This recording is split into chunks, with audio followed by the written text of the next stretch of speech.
thrilling session going through some of the highlights of 2023 and look at a bit of IPM and looking at the recommended varieties and some of the lessons learned with the Angus Regen group and some of the trial take-home messages. That is our agenda for tonight, as I said. And I suppose, I'm sure we plan to finish about 9 o'clock, but I'm sure we might better to get started as soon as possible because I'm sure there'll be loads of questions.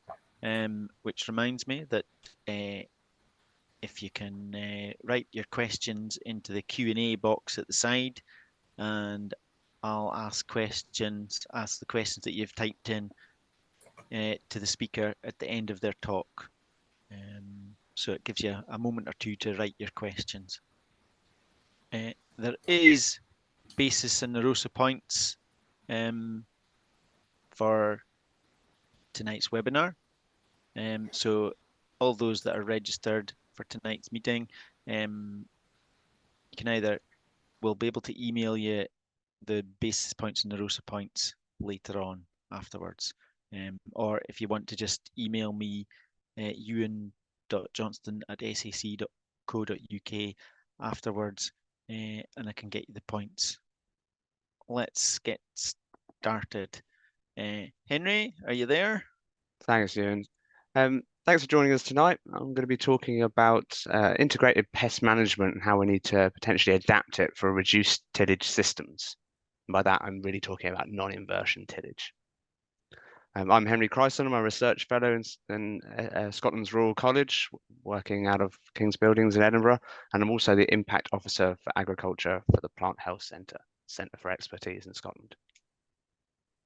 So integrated pest management follows a process, what we can do to prevent the pest becoming a problem on site and prevent it spreading, how we can detect it and correctly identify it and monitor the progress in terms of the pest and disease or the weed. And then what can we do to intervene? And usually there we're talking about some kind of pesticide. Finally, there's the evaluation stage. What worked, what didn't, how can we improve that going forward? These systems have been well studied, these disease management systems under a plough-based system. So now we're looking to see what things we might need to change about our approach to IPM when farming under a reduced till system and non-inversion tillage, direct drill or min-till. So regen ag has getting a lot of attention recently. Last week there was in Farming Today, there was quite a few sessions covering regenerative agriculture, which is basically around protecting the soils and diversifying with the crops and minimizing the use of synthetic inputs. The UK government in England and in Scotland are now looking at ways they might be able to support the use of min or no-till systems through incentives under the Sustainable Farming Incentive Scheme, or in Scotland, the Ag Bill, which comes into effect in 25. There's also a lot of support from industry. Carlsberg, for example, have signed up to have all of their barley grown in Scotland under regenerative practices, I think, by the end of the decade. So that will be a combination of cover crops out in front and minimum soil disturbance during cultivation and diverse rotations. So with all of this support from government, from industry, what do we need to do? How can we best provide the evidence that you need to make the best decisions possible? So when it comes to IPM, we need to understand which diseases increase or decrease, which diseases are a problem now that were never a problem before, and which disease problems have dissipated under these systems. As a result, we need to make sure that we're selecting the right varieties, and there's been some great work done by Adrian Newton at the Hutton showing how the yield ranking of different varieties changes quite dramatically sometimes when you move between a plough and a min-till system. But we're focusing on IPM here, So we want to know what combinations of variety and fungicide are best suited for different tillage systems. Obviously, there's lots of things to consider here. The rotational effect on diseases, so what happened in the previous crops, other crops in the rotation, how advanced the system is in terms of how long has it been under a reduced till situation. Quite often it takes a good few years of the soils to sort of adapt to this new way of managing them before the yields start to come through. So what do we need to do through that transition period, and what do we need to do afterwards? Obviously, it's important to pay attention to local disease pressure, which changes quite a lot sometimes between seasons. Neil Havis will be talking about this later, but also between systems as well. So this is the winter barley IPM trial funded by Mains and Lawson Trust, run by myself and Adrian Newton at Hutton. We looked at 3 different tillage systems. So a direct drill system, one treatment had the straw raked off, and the other didn't, and a plough-based system. We chose a couple of different varieties, one much more resistant than the other to Rhynchosporium in a Scottish situation. And we tested them under 4 fungicide programs ranging from a 0 spray to a 3 spray program. The harvest years were 21, 22, and 23, and we conducted these trials at 2 sites, one at Doug Christie's farm in Leven, and the second at James Hutton on their site in Dundee. One of the major findings we had is there was a lot more pressure from trash-borne diseases, particularly Rhynchosporium in the direct drill plots that had the crop residue on. So you can see this is Rhynchosporium on flag -3 in May, and there's quite a lot more disease in the direct drill plots, and certainly those that have got the direct drill with the infective straw, so that DDS, it's got quite a lot more Rhynchosporium. We're also seeing good responses to the fungicides there as well, showing that there is a strong effect of both the tillage system and the fungicide program, both of which are statistically significant. However, there wasn't a statistically significant effect of variety. There was some other things that were interesting going on with disease as well, and that there was a lot more mildew in some years in the ploughed plots, perhaps more accessible nitrogen as well. But we did have more Rhynchosporium in the direct drill plots as well. So the types of diseases changed, as did the pressure. As a result of these different trade-offs that exist with regards to disease, there's differences in terms of the yield response as well. Most notably, there's a big difference between the direct drill and the ploughed yields at the Hutton site, which has been ploughed for the last 20-odd years, bar the year before going into this trial, which was under a min-till system. Whereas at Leven, which is a much more developed site in terms of how far through the min-till process it is, it's been direct drill for about 20-odd years. The yields are broadly similar. I mean, they're usually slightly higher yields under the plough, but not in every circumstances. So there's much more sort of buffering capacity there within the Leven site, as we found between years. But crucially, those direct drill yields are actually almost the same as the ploughed years at that site, where there's a big difference at that earlier, less mature site, where it's getting ploughed every year. I've also marked the most profitable crop protection program as well, and under both scenarios, a direct drill or the plough-based system at the Hutton site, which has been ploughed for many years, the most economically sound decision is to not spray at all, indicating that at that site there's something other than diseases that are limiting its yield. Whereas there was a good fungicide response at the Leven site, both in the direct drill and the plough-based system. The direct drill, that there was a benefit of that T0 spray from that early disease, and whereas under a plough-based system, the most profitable program was a 2-spray, T1 and T2 program. So that's winter barley.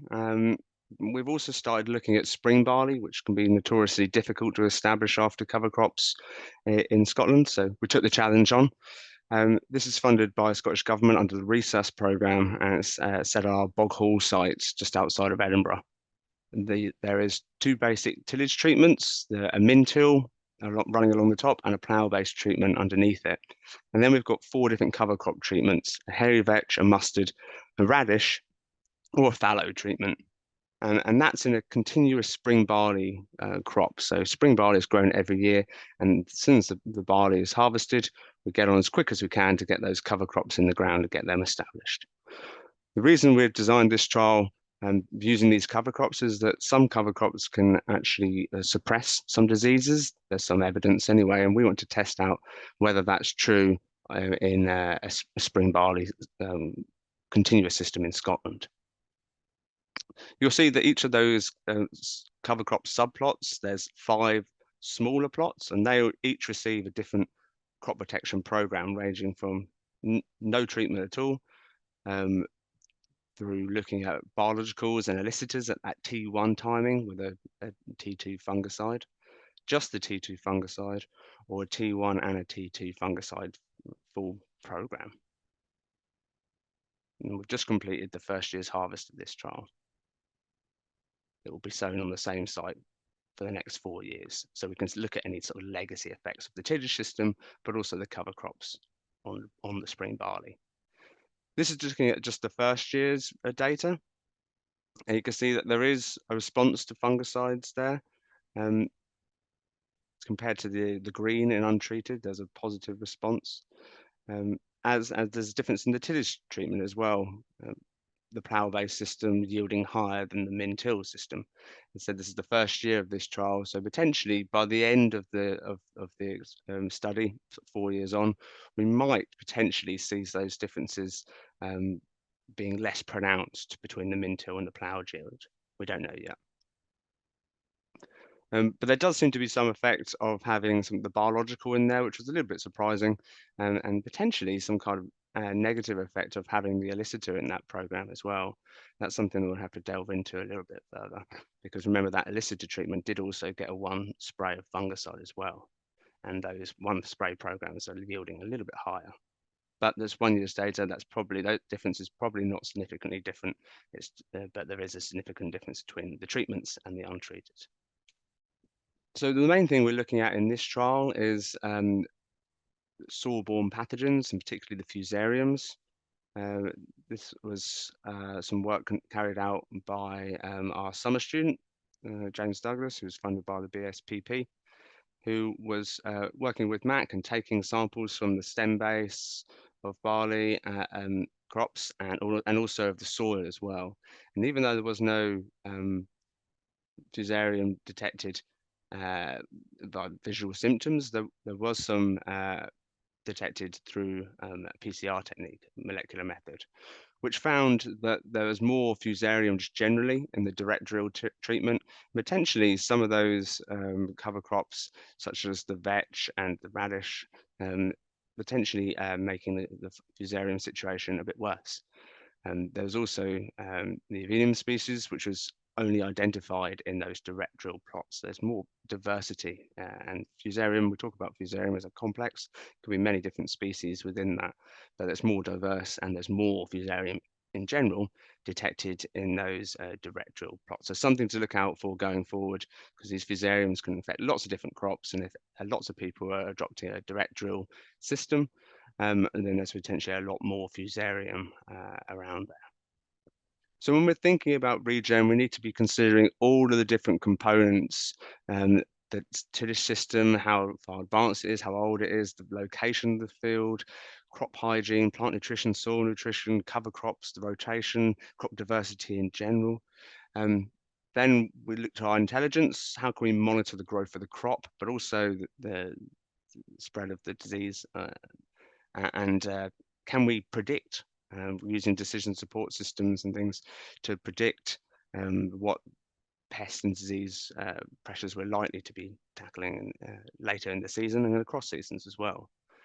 And there's all these different modifiers, as we mentioned at the start, that can increase or decrease the risk of particular pathogens.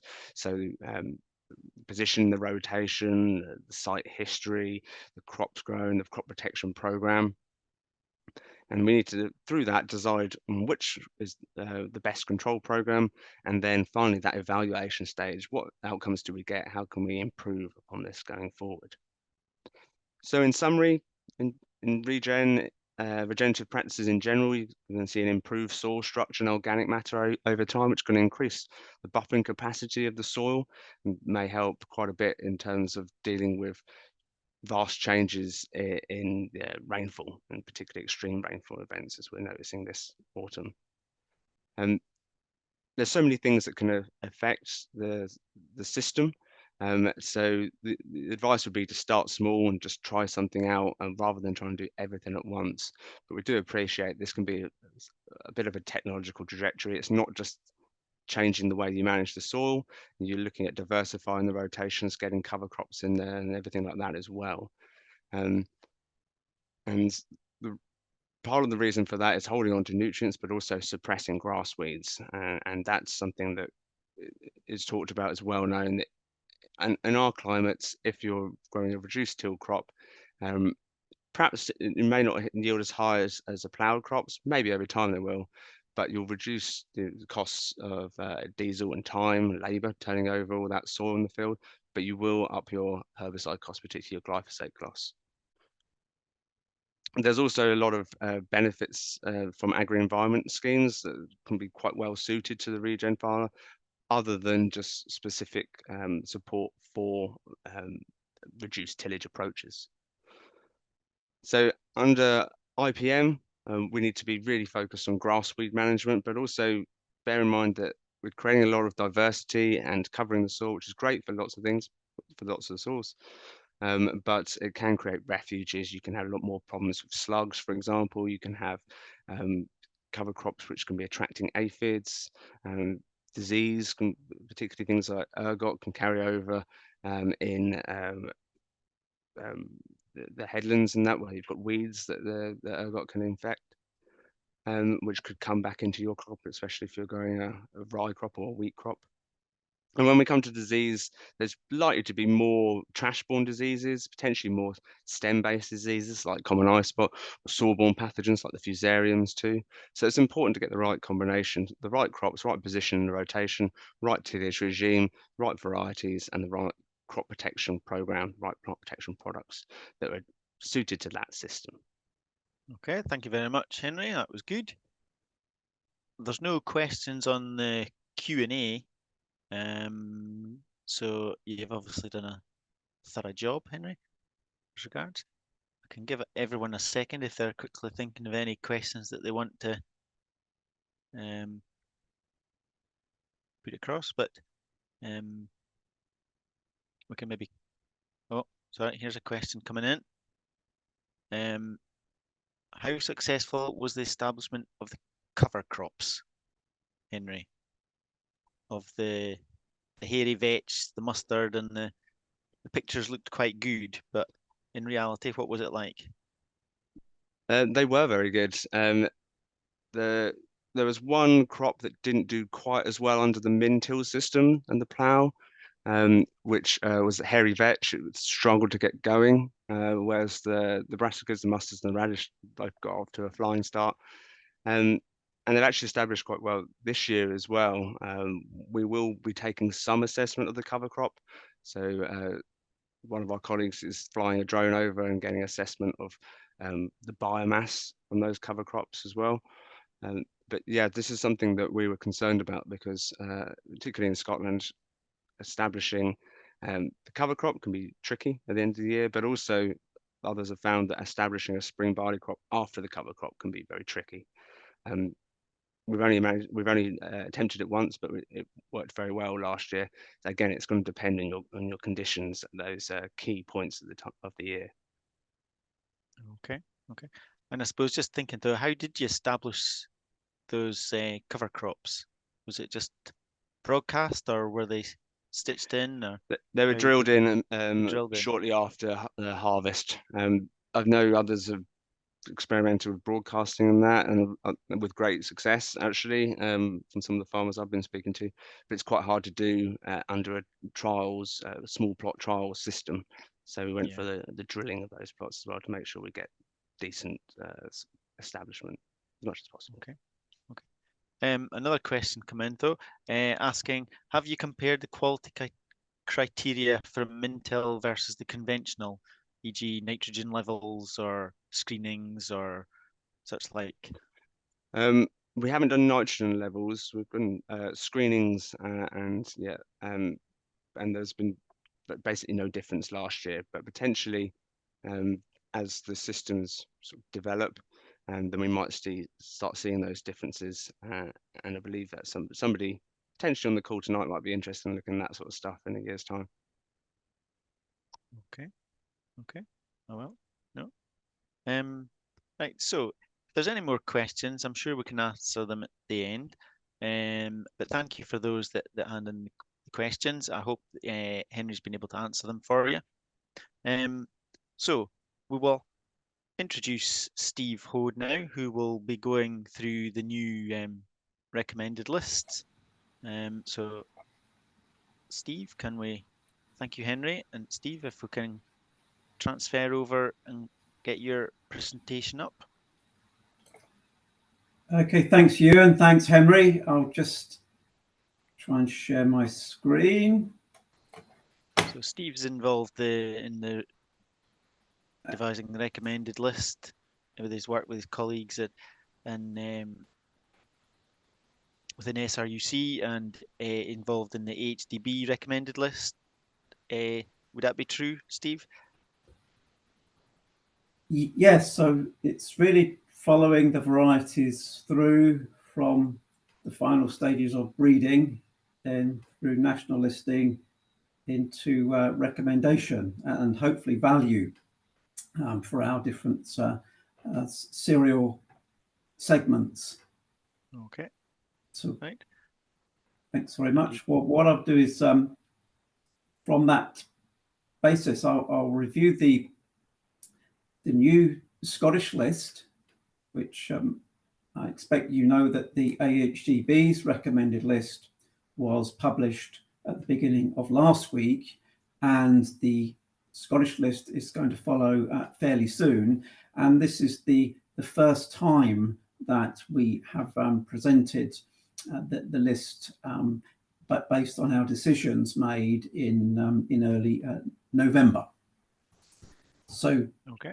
Right. Just as an outline, I'll cover spring barley, thinking about some of the new entries that are made to the list this year. It's quite a long list, but I'll indicate some potential value in having that at this stage. Then we'll touch briefly on spring oats, spring wheat, and also I'll just highlight some of the changes for the winter cereals, winter barley and winter wheat. In terms of some of the agronomic and quality features, we will cover these in more detail at the agronomy workshops in January. So you can see tonight's meeting and events in January will work together to give you a complete picture for the new varieties. Oh, that'd be great. So straight into spring barley and one form of the new table. So these are the main malting options. So onto the spring barley and the main malting options. Now this is it's a relatively long table for the main market in Scotland, so malt distilling rather than brewing. But the rationale here is that we wanted some varieties that could be considered as an investment in the future, where we hope that there's going to be some good competition or good challenge to the dominance of Laureate and the supporting varieties in LG Diablo and KWS Sassy. So you can see we've got varieties here. They're ranked by treated yield order from the Scottish North region. So you can see there's a number of varieties that look very competitive in terms of treated yield compared to the established Laureate, Diablo and Sassy. And the right-hand side of the table, you can see the main market options that are approved by the Malting Barley Committee. So distilling, brewing and grain distilling, with that fairing at the bottom of the table. The T refers to those varieties that are new to the list. So these are under test through the MBC system, and Year 2 varieties Diviner and Tennyson have provisional approval 1. Okay, so we've got high hopes for these two that they progress when we see results next spring. So I hope that they get through to P2 and full approval as soon as possible.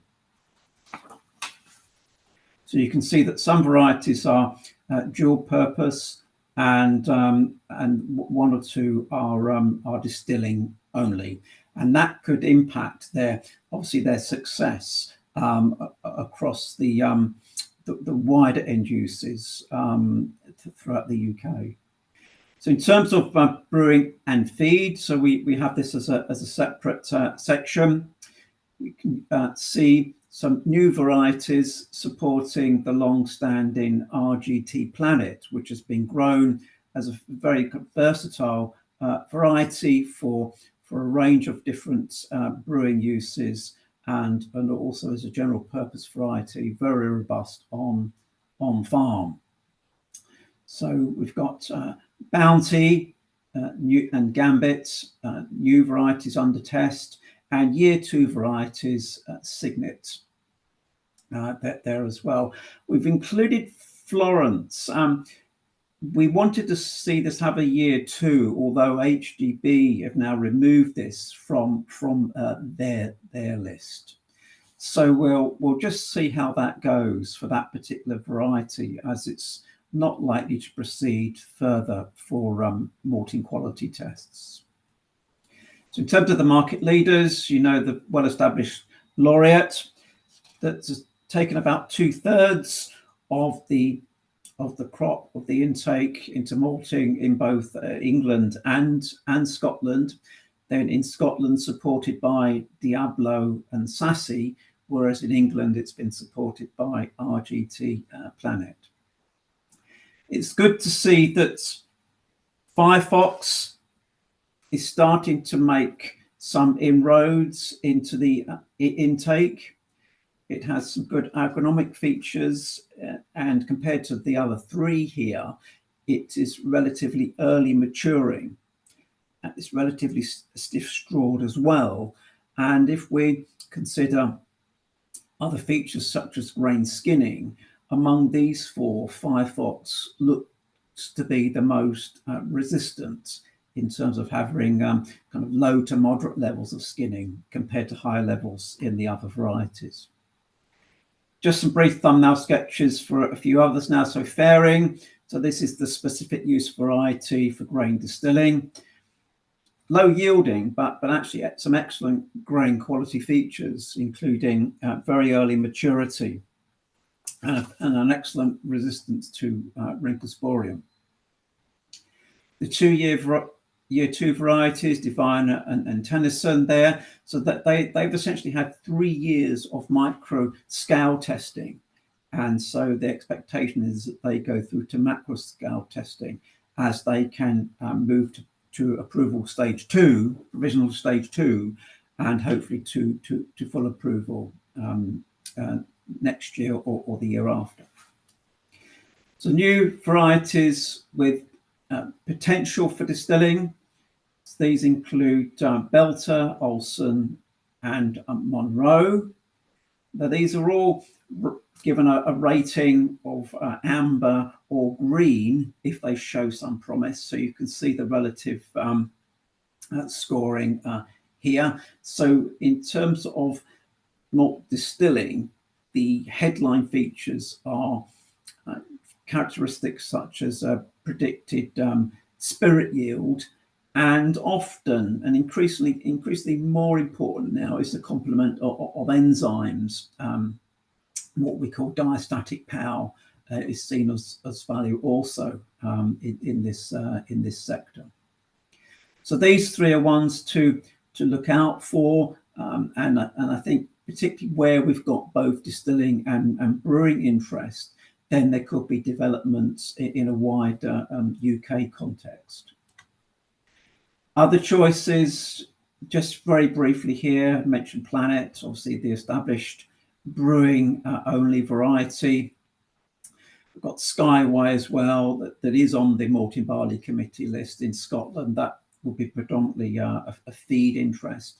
And then Hurler, which is an out-and-out feed variety with some good quality features in terms of stiff straw and fairly early maturity. And then the newer varieties, SY Signet in the second year, and Bounty and Gambit, both rated amber rather than green for brewing. So look out for these as perhaps complementing this brewing and or feed segment. So just on to spring oats now. So always a much shorter list, tends to be between 4 and 6 varieties in any one year. And I think the main message here is that we've really consolidated into high quality varieties here. Conway we consider as becoming outclassed for yield, so it's a bit behind the other leading varieties, Merlin, Canyon and Isabel. And it's good to see a new variety come on board, Asterium. So this one just added to the list last week.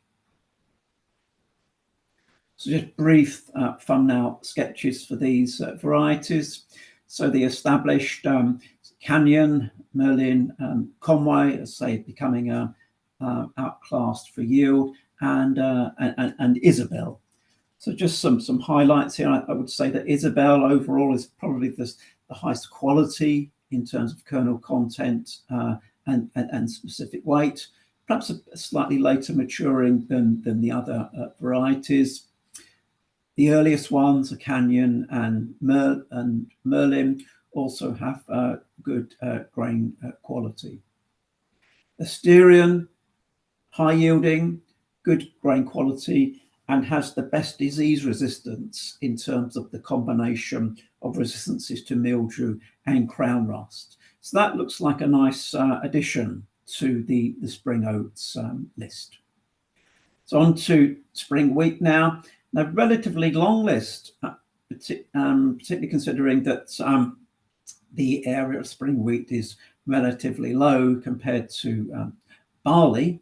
But I think it just provides us with a number of options for features of grain quality, such as protein, good specific weight, and also increasingly good yields. So you can see that the spread of yields here compared to the older well-established Malika, there you can see the difference in the treated yield with the newer varieties, Fixum, Elysium and Milo. You can see we've got representation from the different NABIM groups there.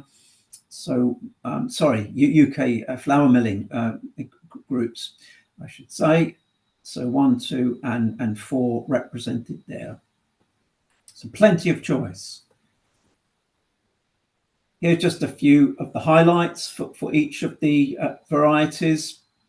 Generally, group 1s and 2 do have some excellent specific weights and Hagberg falling numbers.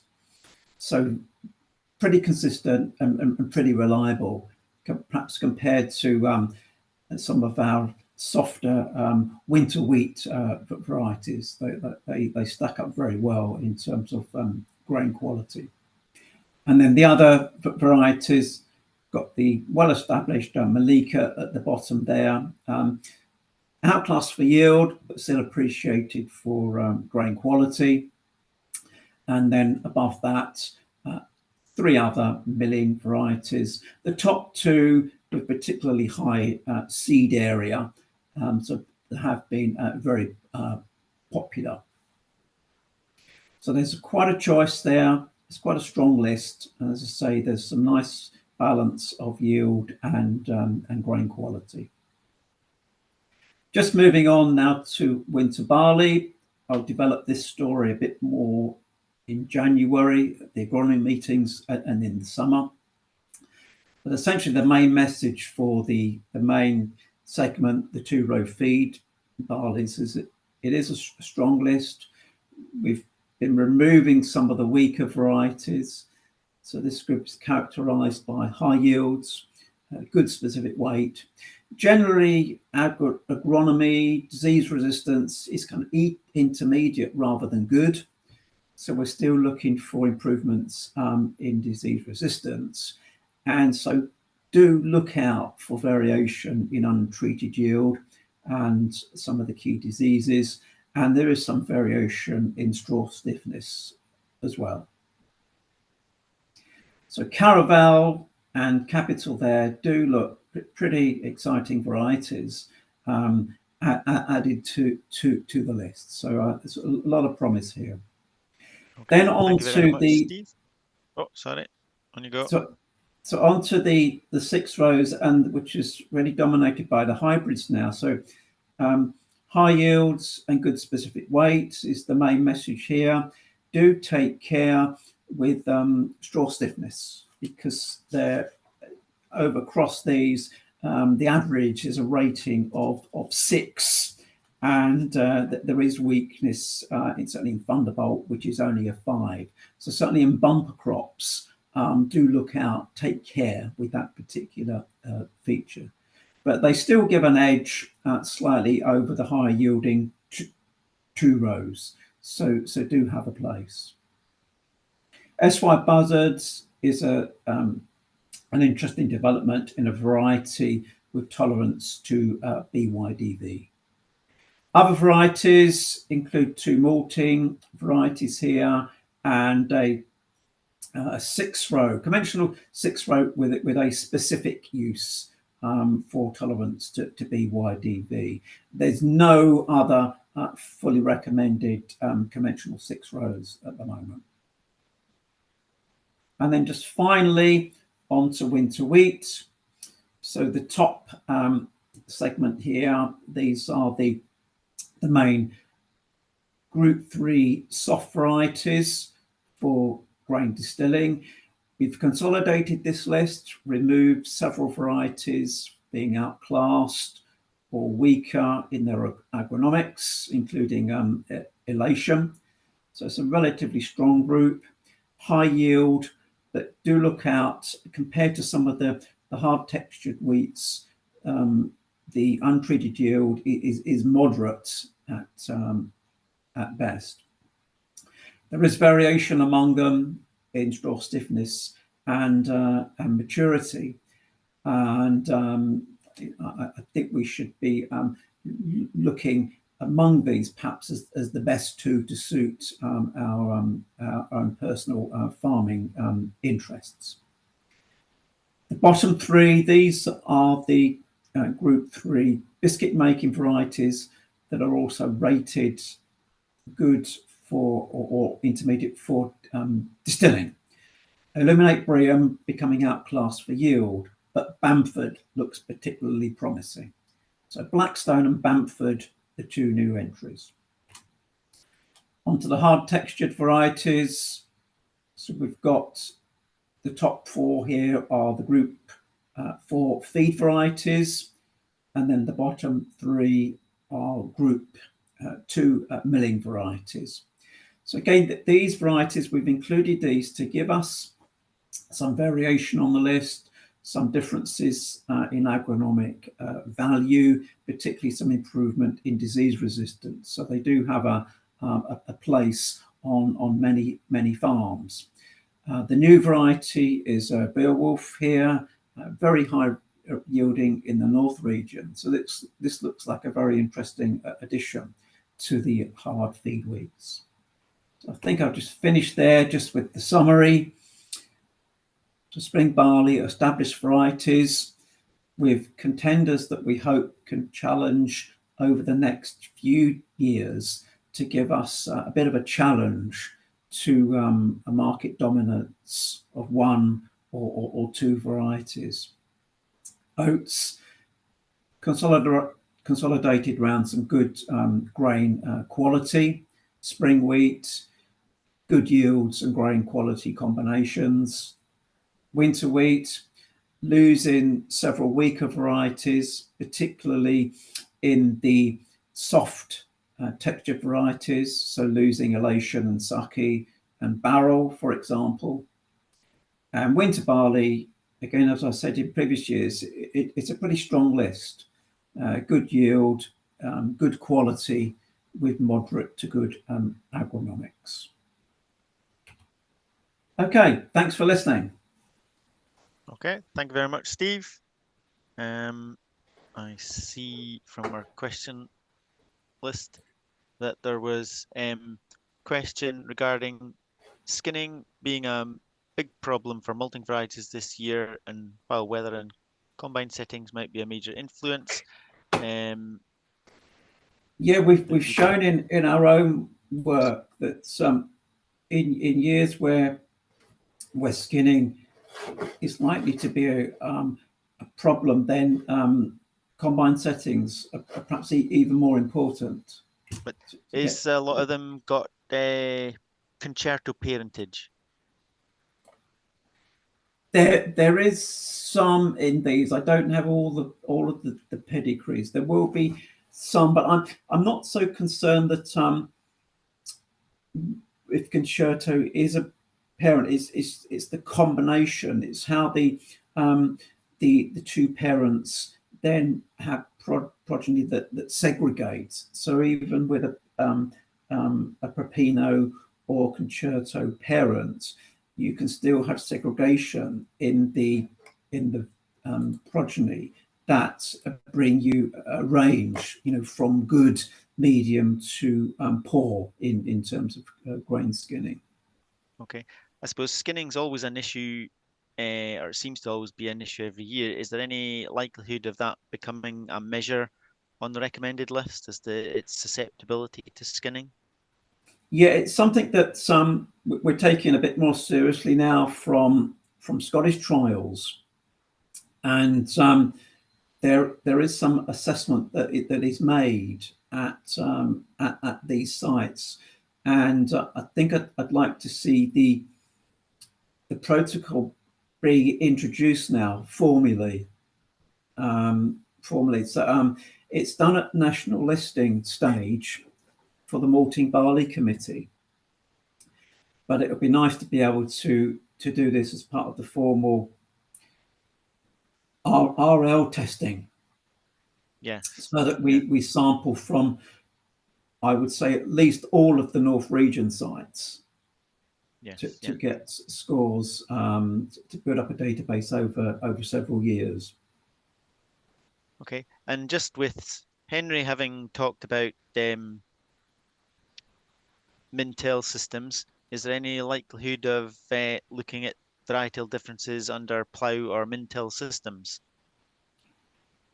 It's something that's that sort of question is beginning to come up. It's a question of how we support that, because the RL system and the national list system at the moment assesses really the genetic potential of a variety, and under varying soil and some variation in cultivation systems. But in terms of the management system, we could consider widening this, perhaps in having something a bit more formal related to minimum tillage or direct drilling, or levels of inputs, nutrients, or crop protection. It's a question of how we develop that, whether we have perhaps one or two core sites where we could do this kind of work. One last question, Steve. There was some reticence in 2023 from maltsters to take Firefox. Are you aware of any major issues with the maltsters with Firefox? Well, I think because of the quality of Laureate, Diablo, and Sassy, I mean, people were very happy with those three, and so it's really quite hard to break into that, you know, particularly where we've got Laureate taking 2/3. But it's nice to see that Firefox was registered on the intake last year. So with its positive agronomic features and yields, I'd like to see it being given a bit more of a chance and see how it compares more widely against the top three. So there should be no reason why maltsters shouldn't be taking it. No, it's going to be down to direct comparisons they have with their current preferred varieties, and Yeah. Okay. you know, Laureate would be expected to decline with the challenges from the new varieties coming forward. So it's a question of whether Firefox is positioned for that, or if it's one of the ones like Divine or Tennyson that follow that take up the challenge. Okay. Right. Well, I'm just conscious of time now, so but thank you very much, everyone that's fired in questions through the system, and I'm sure if there's any questions at the end, we can catch up with Steve again. But moving on, is Peter, are you there? Yeah, as Ewan Oh. says, Peter Lindsay, based in between the Forfar and the Perth offices. And we're here to look at the practical side of regenerative agriculture and trying to find solutions in an arable system. Quite a few years ago, about 5 years ago now, a couple of farmers were wanting to look at regenerative agriculture. There was lots of talk about it going on. A lot of the information was based in dryland countries, and they wanted to give it a go in Scotland, but we wanted to look at it under local conditions and try and make the system work for the farmers in Scotland. So we went and we sought funding, and we got funding from Farming for a Better Climate. And these 5 farmers, local to Forfar, Hugh Black at Backboth, Ben Barron at Leetfee, Douglas Ruxton at Moss Side of Esley, James Hopkinson at Arable Ventures, and Ross Mitchell at Castleton Farm, all got together basically to swap ideas and learn from each other to make it work. And they've worked at that for quite a few years now, looking at the practical side of it rather than just the theory, and a lot of trial and error has went on. But more recently, there's a lot of increased interest in it. Most extremely recently is the rainfall. We are sitting in kind of the eye of the storm. There was over 300 mils of rain in October locally to this area, and some severe incidences of soil erosion across the area is making people. We've had quite a few phone calls and inquiries about, well, we might have to do something different. This just can't go on if these events are going to get more often. Also, interest from agricultural reforms. The mood music, whilst there's no definitive outcomes as to where we're going to go, the mood music seems to mention regenerative agriculture without a definition, but that's the way the direction of travel seems to be going. And also with the increase in drought periods as well in the summertime, we might need to add some resilience into this.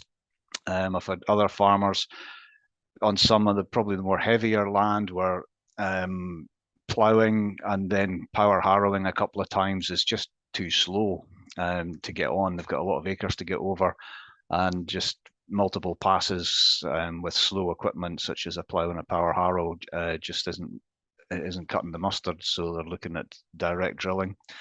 And then there's a lot of people, because some people are having a go the neighbours look over the fence and they think, oh, actually, that's maybe not so bad after all.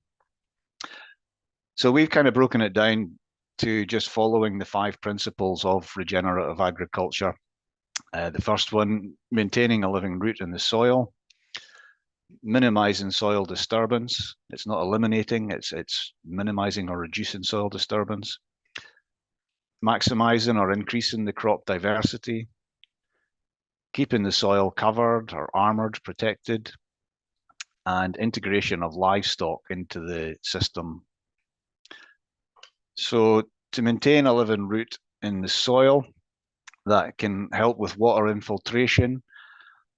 It can reduce the soil movement with the heavy rain events if we've got the root structure in the ground holding the sedimentation in place.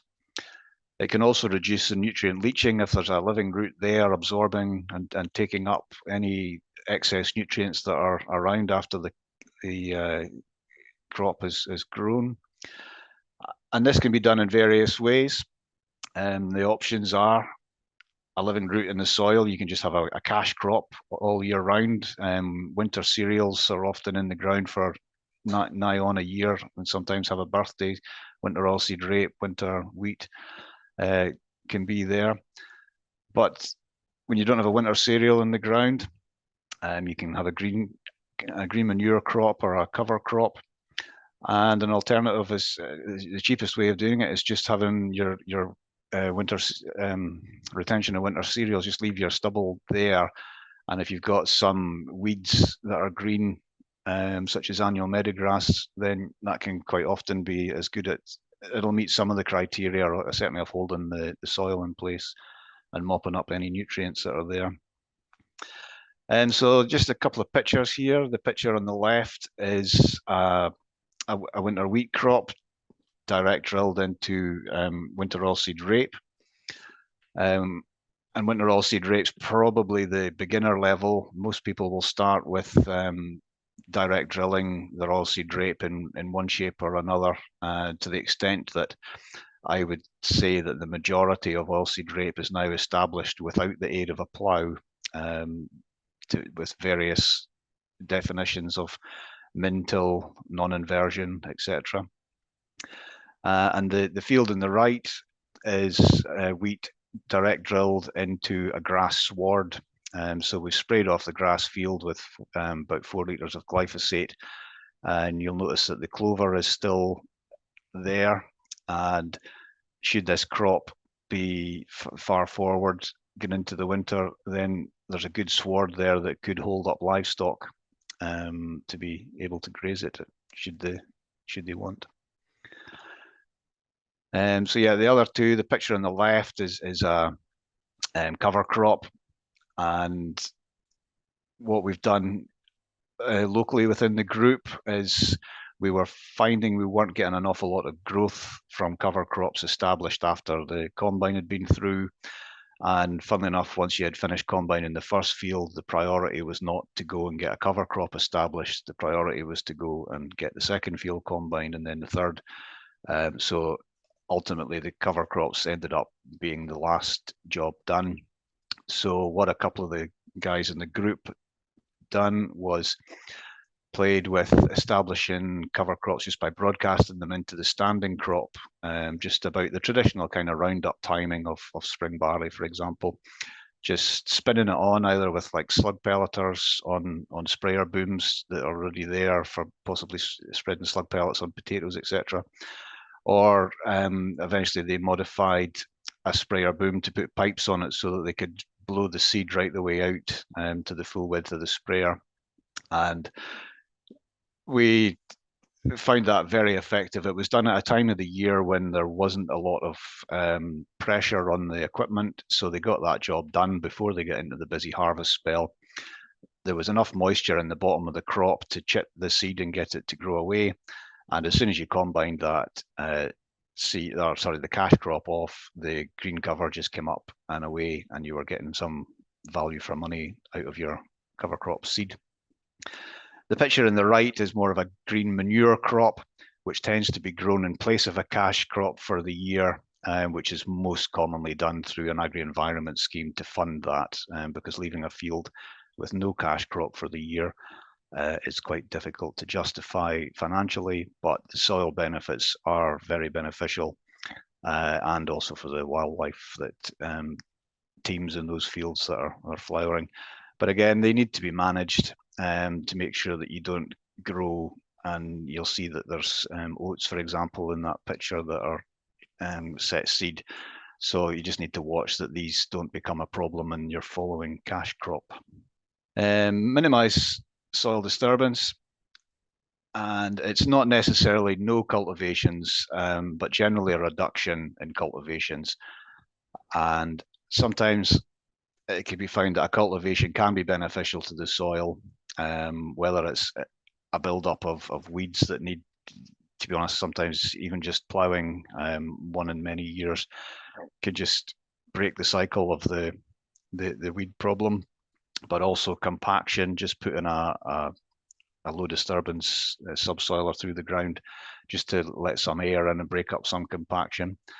But it is often the area that's looked at first. There's lots of machinery dealers out with demonstrators at present, with whether it's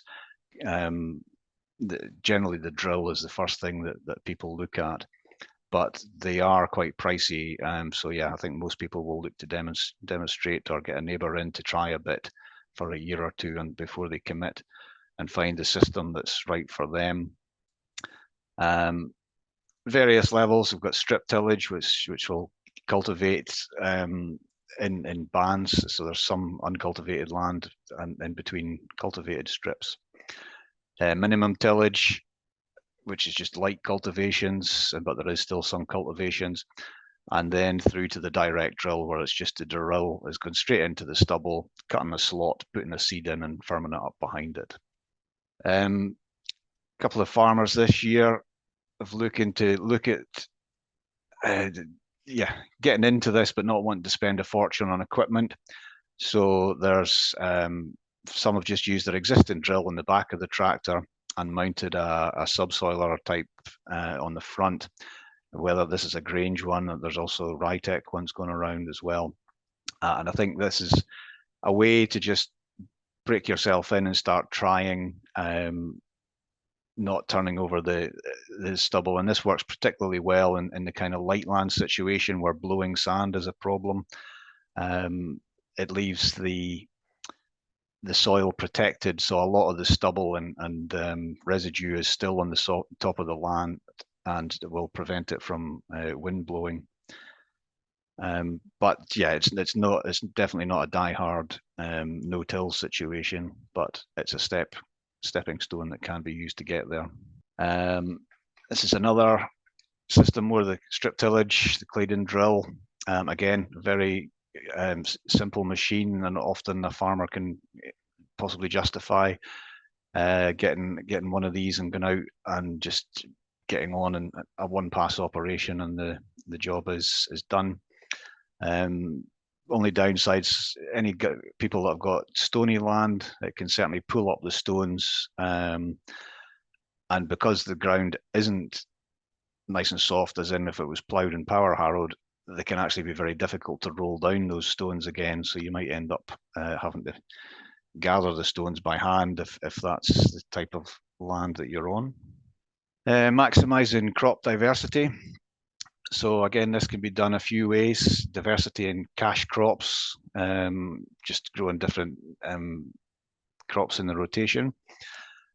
Companion cropping, where you're growing another plant species alongside the cash crop, such as there's a bit of clover being sometimes put in underneath oilseed rape, as is done at present. Intercropping is 2 cash crops at the same time. Bit of work being done on that, but I can't say we've consistently managed to get the 2 crops to come together, but there's a few different things being looked at, peas and oats or oilseed rape, beans and wheat. But everything's a compromise, and it can certainly, from an agronomist perspective, it can make things a bit of a nightmare getting chemicals that are approved for both crops.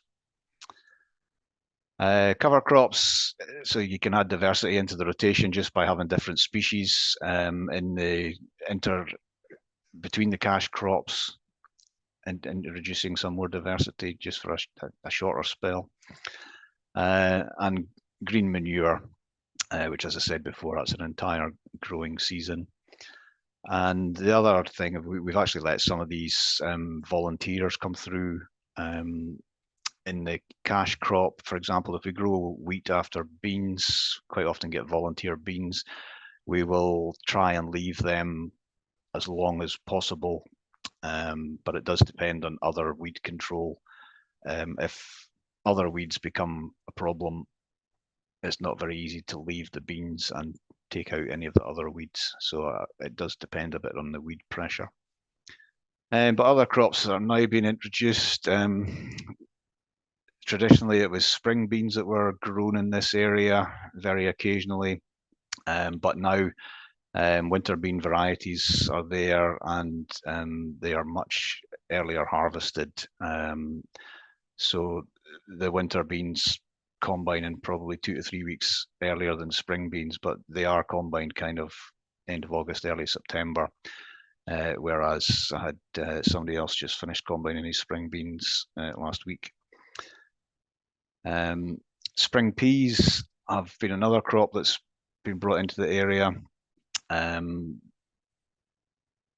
lot of people had tried them before and had, long memories of flat peas, trying to scrape them off the ground. But there's a variety cactus which has been grown for the last couple of years and has stayed standing quite well.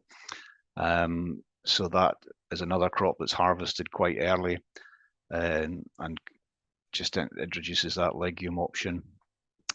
Hemp is another crop that's been talked about locally in this area. Again, it's just trying to get the market demand for these crops to make them viable routinely. But we've had linseed. Obviously, we've got in the traditional oil seeds, cereals, grasses, and some of these crops are farms, certainly in this area, very reliant on root vegetables. And it's not a complete no-no to grow root vegetables. The main thought process is to try and be as good to the land in between the root crops as you can. So we are still growing root crops. We still want to see potatoes grown in the area. We just want to be as good to the soil as we can to make that work and sustainably. So yeah, maximize crop diversity, just cover crops and green crops, or sorry, green manure. But watch what you spend with the cover crop seed. Some of the pre-mixed seed mixtures are coming at quite eye-watering prices, often buying some straights and keeping the seed rates reasonable. It's not an actual crop that you're trying to grow. It is just a cover crop to absorb some nutrients out of the ground. It depends what you're actually trying to aim for. If you're trying to reduce or help manipulate compaction, then obviously you need a root or something like that in there to try and help break that up. But just watch you don't run away with the seed costs, and planning ahead to make sure that they don't become a weed in the cash crop that follows the green cover crop. Rye, for example, I tend to try and avoid rye before a cereal crop, just because you can't really take rye out of a cereal crop. And likewise, if you've got oilseed rape in your rotation, stay away from the other brassicas, the mustards and radishes. Keeping soil covered is, as I say, protect the soil from moving, whether that's wind blow or soil erosion from rainfall, rain splash. Just keeping it covered will help reduce that effect. It also helps with moisture preservation, which can be good in reducing the effects of a drought. The downside is trying to get the ground dry enough in the spring to get spring barley planted successfully, and then get enough moisture. What we have found is we've waited to go in direct drill, but by the time the ground's dry enough to do it, we then get the crop drilled, and we've hit a period of a dry spell, and struggle to get the spring barley just to come out of the ground. So we've often found that giving it a little cultivation just to get the air in and get it dried out and get the crop established earlier can help dramatically with getting the spring barley established. It does seem to be the one crop that we've really had the most challenges with. The winter crops are pretty successful, but spring barley has given more challenges. Again, keeping the soil covered helps with temperature regulation. The likes of the weather at the weekend there, if there's a good cover on the ground, the frost will not be into the ground anywhere near as far as an open, whether it's a bare stubble, completely bare stubble, or actually a ploughed field. The frost would be in quite hard. And the alternative, or the opposite, it prevents the ground from overheating and drying out in the summer. And if you can retain the moisture for longer in a dry spell, it certainly can pay dividends when it comes to the yields at the end. And also keeping the soil covered, depending on what you've done with the green crop, you can actually use it to fold it over and have a mat or a thatched effect, which can suppress the weeds and leaves no bare soil for the seedlings to grow in. So yeah, options to keep it covered is overwintered stubbles, which is the kind of lowest level of keeping it covered. If there's annual meadowgrass or something like that in the bottom, then that would help. But if it's just bare stubble, it's kind of the beginner's level of soil armory, but it's still better than a field that's ploughed over in November and left all winter through to March or April before it's drilled. And yeah, cash crops, cover crops, and green manures, all options for that. Another area that's been looked at is integration of livestock. That's the kind of final area. A lot of these arable farms, the livestock is long gone, but the livestock in the system improves the soil biology, builds soil fertility and organic matter, and we've various options: grazing cover crops, grazing catch crops, grazing green manure crops, and then there's also grazing the stubble fields. It's a bit more traditional. But we moved to try and graze the cash crops, the winter cereals and oilseed rape. This is a field of wheat being grazed by sheep, and it does have a number of benefits. They move the straw around to get the stubbles broken over and into the ground, in touch with the soil. They can move slug eggs around and get them open to the air, whether it's the sun or the frost can desiccate them. But it also cleans up the leaves. As Henry mentioned earlier, we've got a lot of trash kicking around in these systems, so we can have disease carryover. And a graze of these fields just cleans up all the diseased leaves in the spring, and a nice green growth grows away. The main problems has been the lack of infrastructure. Fences and water troughs are long gone in a lot of these arable farms. Animal husbandry skills are gone, and there's a high capital investment if you want to purchase your own livestock. But modern electric fence systems have come on a long way. They're quite quick and easy to set up. They can be used on solar panels. You can get water bowsers quite easily out to the field, especially if it's a sheep-based system. They don't use a lot of water anyway. And we find that there's a lot of links there between, or opportunities certainly for links between livestock farmers. So rather than the arable farmer trying to kit up, they just do a deal with a livestock farmer, and they can come in and graze that off, and it works well for both parties. The downfalls of the system, you can see a drop in yield. We've probably seen more success with winter crops. They're easier to get on. If you can get them drilled early, when we would suggest drilling the winter crops earlier than you traditionally would on a plough-based system. But if they do happen to get too far forward, then you can graze them off before, well, or during the winter. You probably need to plan ahead more than what you would under a complete plough-based system, as I said, just so that you don't want a green cover, one of your constituents of a mix, becoming a weed in the next crop. Again, as Henry said, grass weeds can be a particular challenge, just planning ahead to use a rotation and different chemical controls to keep on top of them. And as glyphosate is quite an important component of the tools in the armory. And pests, we've had problems, slugs in particular, if they get in a trench, especially if it's been smeared in rather than into a crumb, the slug gets in the trench and it just finds its way along and just moves from one seed to the next.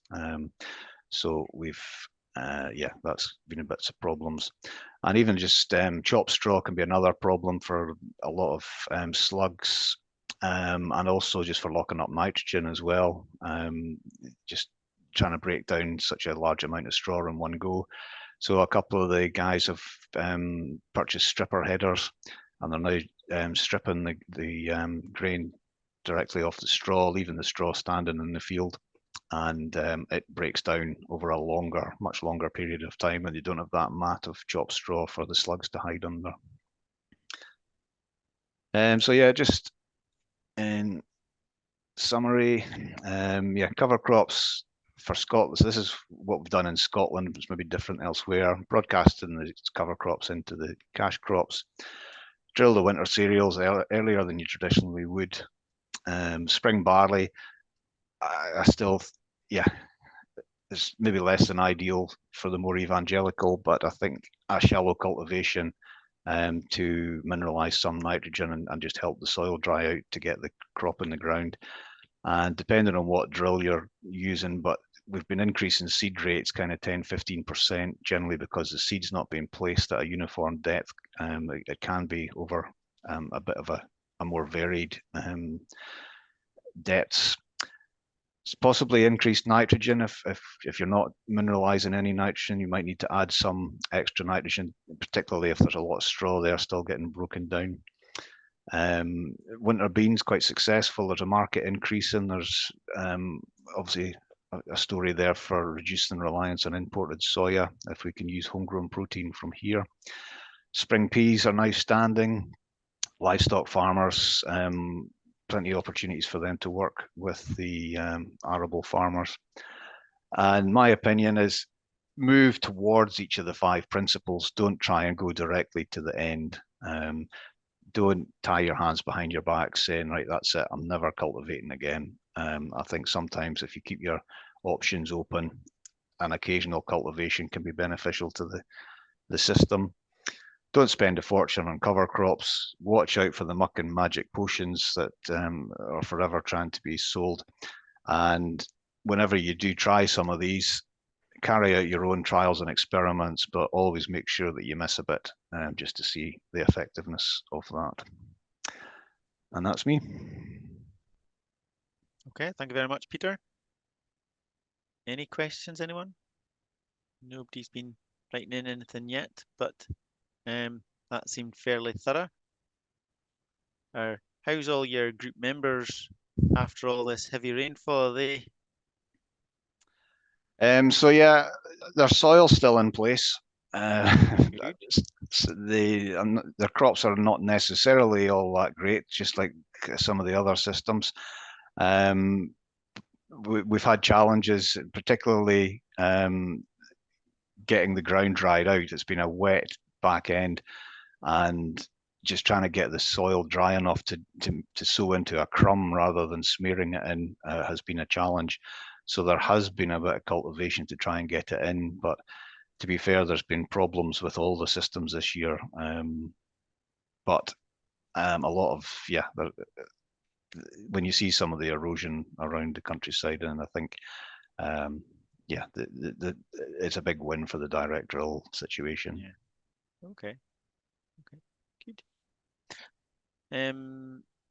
Right. Well, we're running a wee bit behind schedule, but we've let it run because hopefully you're all found it very interesting. Um, we'll now move on to Neil Havis, or Professor Neil Havis, as he is now. So we'll on the lessons learned from the trials that SRUC's been doing this year. Neil, are you there? So what are we talking about in 2023? Well, we came off what we thought was a pretty wet winter, but if you look at the graphs that we've put up here, so we've put up temperature, so anything in white and blue is below the average kind of temperatures. There's the rainfall figures, so those kind of brown figures means pretty low in terms of rainfall, and on the right hand side the kind of sunshine. So it looked pretty good going into the spring. Okay, so sorry, so the first slides were 2022. The next one's 2023. So spring 2023, what we're looking at, something very different in terms of rainfall, near kind of average for the spring. Rainfall, well, we kind of dodged a bullet. As you can see, lots of blues down in England, they got hammered in the spring. And under the radiation, we did reasonably well on the right-hand side. Summer conditions look pretty good. We potentially were heading for what looked like a reasonable crop. If you looked at it, the temperatures were pretty much up. The rainfall wasn't too bad. The sunshine hours, if anything, were up. So we thought pretty good. And there's that conditions for the summer. Again, they looked up, the temperature looked up, the rainfall, enough rainfall to get us through, enough rainfall for the crops. So we thought they'd be all right. And then the sunshine for this summer. What was the big difference was, I just put this slide up, for 2020, 21 and 22, what we had was a prolonged dry period in April. Okay, so those dark colors on those maps indicate practically no rain. And that's what we didn't have in 2023. So if you look at this slide here, it's a lot lighter brown on the left-hand side.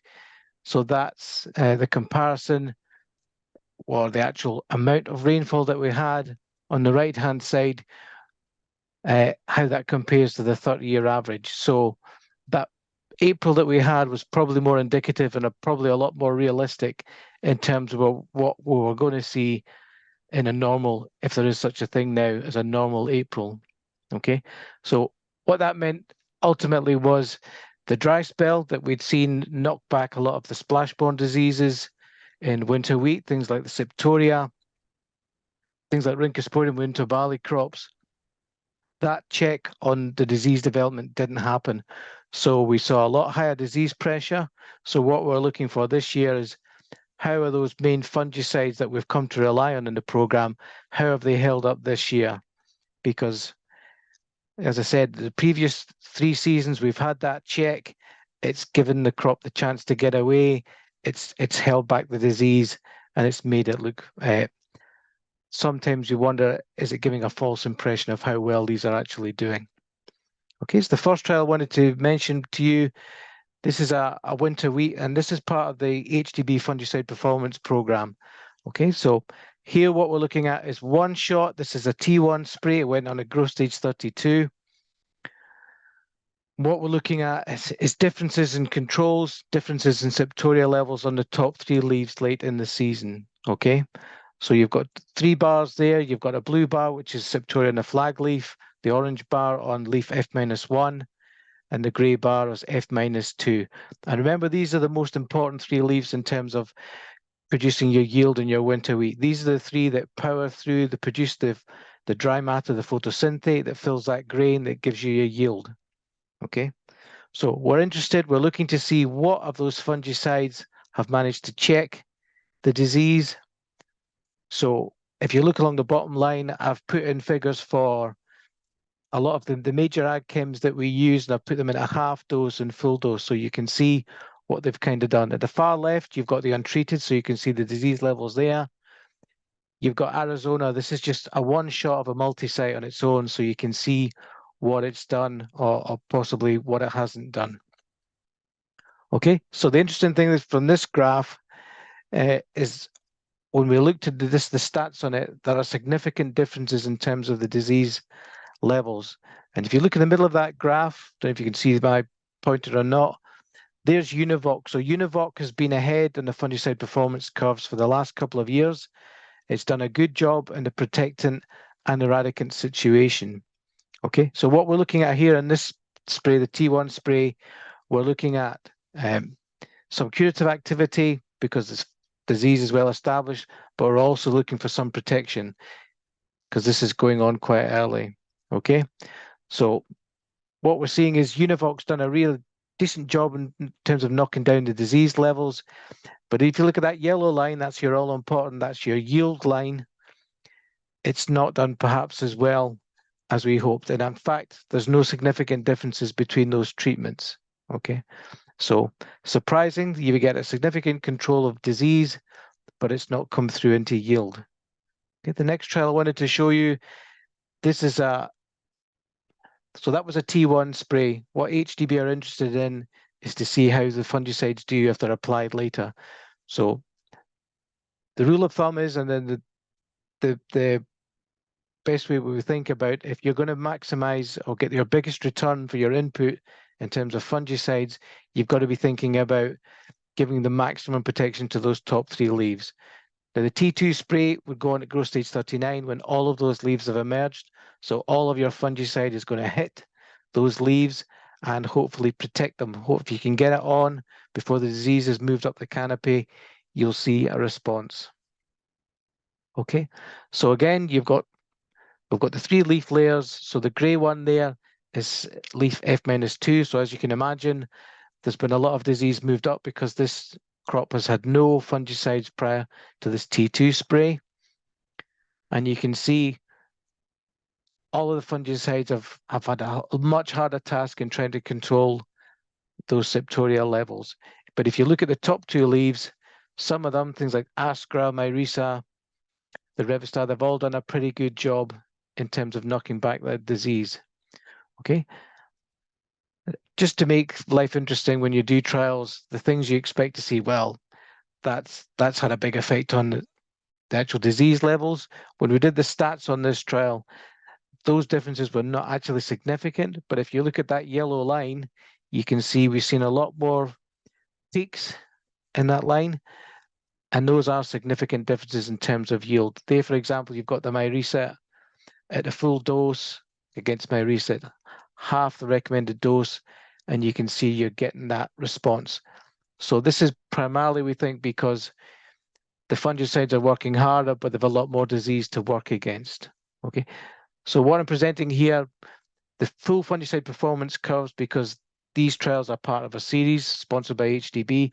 The full FP curves will come out shortly, and we'll show them and we'll talk about them in the agronomy roadshows in January. But I'm just giving you a feel for what we've seen in the Scottish trials this year. Okay, so it's not only septoria that we saw in the trials. Hope you can see that. We also had significant levels of yellow rust coming through in that trial in the borders as well. Okay, so again, you can chance to see what the fungicides have done against yellow rust on the different leaf layers. Some have been more effective than others. Not much from the multi-site.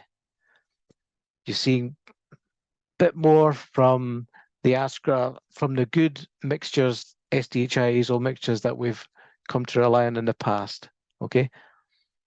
What we really should have had in there is the strob, so you could have compared the efficacy of the mixtures and some of these straights against a specific rust fungicide like the strobs. Okay, so that was wheat.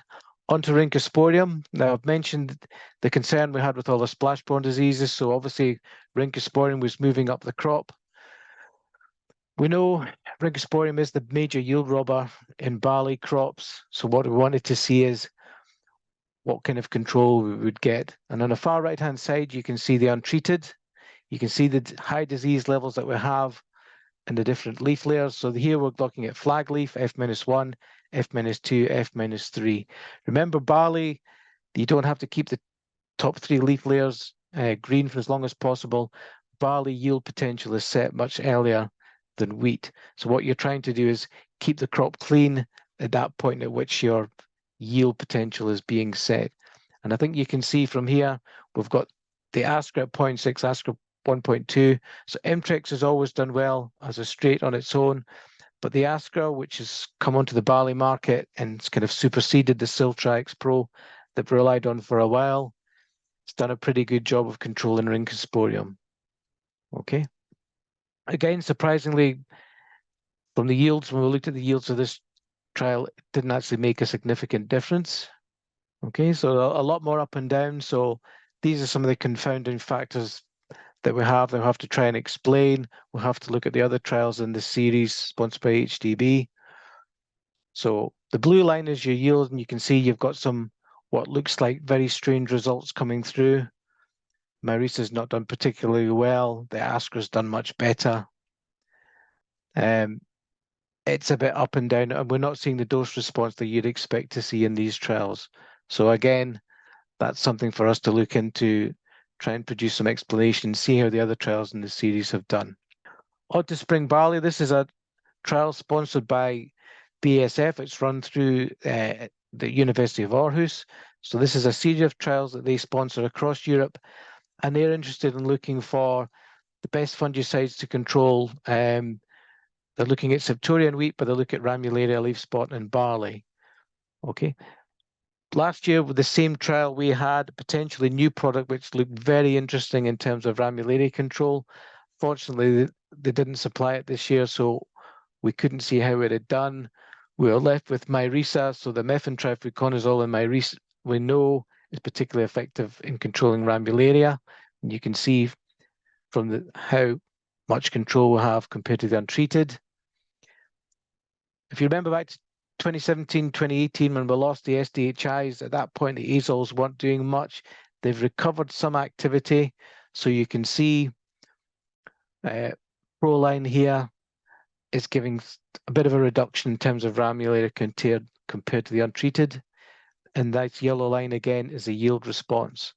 Okay, so again, we're seeing differences, but no significant difference in the yield. Okay, this is another trial on spring barley in Laureate and Lanark. So we had a pretty warm and wet summer in some of the trial sites. We know those are conditions that really favour brown rust, and brown rust got going at the Lanark site. So again, this was a chance for us to see how these fungicides do in this situation. Okay, so we had untreated here on this graph. You fulp it with the multi-site to try and control Ramularia. We've got brown rust instead, so we could see how effective it was. Not surprisingly, it didn't do much. But some of the other products that we looked at, so the Lattice, the Revistar, in the prothioconazole, the all-rounder of the fungicides, that gave some control of the brown rust as well. And we looked on the yield. Not surprisingly, these are giving you an increase in the yield. And these were actually significant results, significant response. Okay, so briefly just want to touch on some of the other spring barley work. This ties in with the work that Henry was talking about in the cover crop trial. We're also trialing alternatives to conventional chemistry. So we're looking at things like the elicitors, the laminarin, the brown seaweed-based extract marketed by UPL and approved on wheat. We're looking at things like biologicals. So in this is a case of Bacillus subtilis. And we're also looking at biostimulant to see what effect they have on yields and disease control in the spring barley program. And this is from Laureate. This is the border site in 2023. So here the major disease issue we had was Rhynchosporium and Ramularia. So you can see compared to the untreated, you've got a reduction with some of these programs. So reduced fungicide is basically a strobilurin and a half rate Revistar and Fulpit. Okay, so everything else, that's the elicitor on its own. That's the elicitor plus the reduced rate fungicide. So you see it's giving better disease control than the reduced rate on its own. And there's that yield response. And this is what we're interested in. This is what we're looking for. There's a biological on its own. There's a biological and reduced rate fungicide. Again, not as great on disease, but there's that yield response. And the biostimulant in this trial with the laureate has done a pretty good job in terms of not particularly the disease, but it has given a yield boost compared to the untreated. Okay, so that was laureate. We do the same trial with fairing. There's some concern about some of these elicitor products. If they come to market, the response that we actually see is dependent on the variety. So you can't assume that you buy an elicitor product and it's going to give you the same response on every variety. And that's going to make it more challenging for some of these alternative products to come to market and really kind of establish themselves. Okay, so with fairing, something similar. There's the untreated response for ramularia. There's reduced fungicide, elicitor on its own, elicitor plus reduced rate, not quite giving this response we saw in laureate, as I was saying. The biological with reduced rate fungicide's done well. The biostimulant with the fairing hasn't done as well, okay? And this is the challenge. This is the challenge of getting anything new into an IPM program. How do we make sure that it actually becomes viable and you get consistency in terms of results? Okay, I just wanted to mention briefly oilseed rape disease control. We did a lightly spot fungicide performance trial at Bog Hall for HDB. We looked at a range of products, so lots of different fungicides. And this is a 2-spray program. This is an autumn and a spring. And this is the lightly spot levels that we saw later on in the growing season. Again, there's some strange anomalous results. We think part of this may be down to that with these trials, they're not direct combines, they're cut, and then they're left to dry in the field before being combined. But if you remember last summer, we had a very wet summer and they were there too long and the pods were shattering, and that's affected the yield of some of these. So we need to see how the other trials have looked right around the country. But in terms of disease response, none of these differences are significant. Okay, so we'll see what the other results look like from the other sites around the UK. But briefly in summary, 2023 is a challenging year for disease control. Not just that, it was a challenging year full stop in terms of getting your crops in, getting them established, getting disease controlled and getting them harvested. Okay, the fungicides that showed superior protecting and curative activity in wheat trials that we've seen in previous years have come through again, and in much more of a robust challenge. As I said, some of those challenging harvest conditions have had some effect on some of the trial results, and those alternatives to conventional chemistry still have some potential in barley. But again, there's a big question marks about that consistency, and that could be the thing that holds them back from being taken up. Okay, so thanks for listening. Sorry about the technical problems. Thank you very much, Neil. That seemed a very thorough summary of what you've been up to this summer. It's always surprising seeing the weather data as to how the years compared to the averages and such like. So no, it's good to see. Yeah, the 30-year average is quite interesting to see that what looked like. So that April was what we'd expect to see in an April. I think we're almost got used to that dry April and forget that. Yes, yes, yes. If there's any last questions, please do fire in questions for Neil at the end or any of the other speakers tonight. Please do. And I'm sure there'll be more of this in the January roadshow. Mm-hmm. Well, I assume there's one in so we will again. Carfrey Mill, Perth, and Thainston House. Yeah. Good. Do you have dates for these yet? Off the top of my head, it's the second week in January. I think is Carfrey Mill is the 9th. Is that Tuesday? And I think Perth is the Thursday, and then Thainston will be the next Tuesday. So that will be 16th. Okay, thank you very much. Well, for those of you listening, please take note of those dates. If you want to come along to hear more about the crop updates through the HDB roadshows. Yeah, and just briefly, that discussion about Mintel. I sit on the HDBRL committee for barley and oats, so there's a lot of discussion about whether we should be RL trials should be min-till as well as ploughed, and it's a bit of a discussion point. The breeders are quite happy to see everything standardized. What they don't want is that they're concerned about how variety might not do well on some conditions. So if everything's ploughed, it's a kind of level playing field. But farmers, and especially everybody on the call tonight, might be interested to know exactly if there's a difference in how variety is going to perform on the min-till compared to ploughed. Yeah, definitely, Mhm. definitely. I'm sure if you want to make your views known, please do get in contact with Neil to push the issue or make representation Yeah, through happy to. ATB. Yeah. And that it's there for you as growers. So please do Hmm. make comment up the chain or speak to Neil direct if you wanted to. I don't see any other questions coming through, and that. But if I can thank all speakers again for their talks, it's much appreciated. You as an audience, thank you very much for staying on past. I know our timekeeping's not been brilliant, but no, I really appreciate you all logging in tonight. And so I'm sure we'll all be able to catch up with some I'm a Celebrity and get a cup of tea once this webinar is finished. So unless there's anything else, I would thank you all for logging in tonight. You should all, as attendees, get sent feedback. So again, with any Scottish Government Farm Advisory Service events, please, if you could fill in the feedback form, it would be much appreciated, because it is good to hear what you thought of the events as regards being able to plan and adapt and improve going forward. Okay, take care all, and thank you again for logging in.